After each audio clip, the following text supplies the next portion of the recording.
The three elements of writing songs for licensing. There are three main elements that you need to think about and take into consideration when you're writing songs with the goal of licensing them. Each element will affect how and where your songs can potentially be used within the context of licensing opportunities. A change in any of the three elements will affect what type of scenes your song can and will potentially be used in. It's very important that you factor in how each element will change the nature of how your songs will be used when you're writing songs with the goal of pitching them to licensing opportunities. The three elements are lyrics, style, and mood. I'm going to break down each element in greater detail later in the program, but for now, let's go over briefly how each element affects a song's licensability. Style.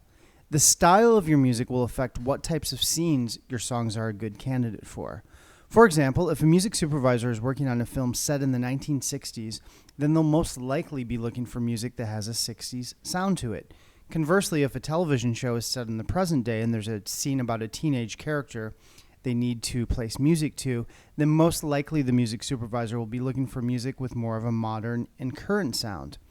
The style of your tracks can either increase or decrease your chances of getting your music licensed, depending on how in demand the style of music is in the context of music licensing. In general, songs that are more current sounding stylistically will be more in demand. Music supervisors tend to be looking for songs that sound like other artists, and it's fair to say that more current sounding music tends to get licensed more frequently. This doesn't necessarily mean you should try to write music that sounds like current hit songs. You can if you want, but you just need to be aware of how the style of music you write affects the licensability of your tracks. If you're writing music, for example, that sounds very dated and retro, then by default, you'll be limiting the number of opportunities your music is a good fit for. There's a market for pretty much everything, but some styles are more in demand than others. For example, right now, modern rock, singer-songwriters, indie rock, and hip-hop are in demand for a lot of projects.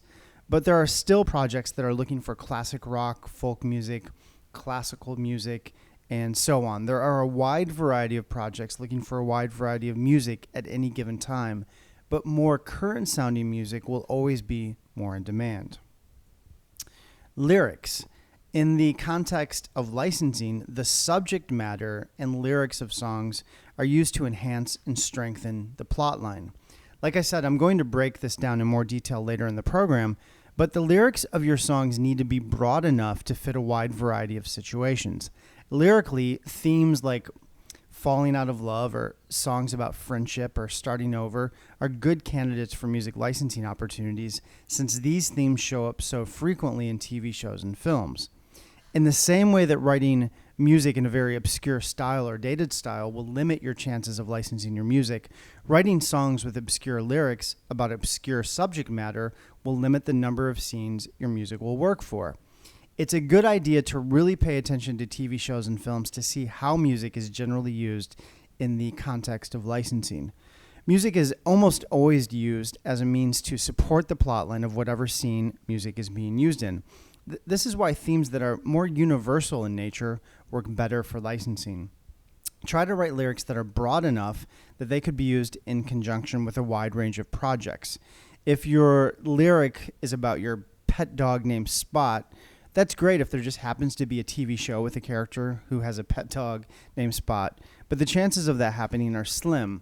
If you write lyrics that are more universal and general, you'll have a much wider range of possibilities that you can pitch your tracks to. Mood.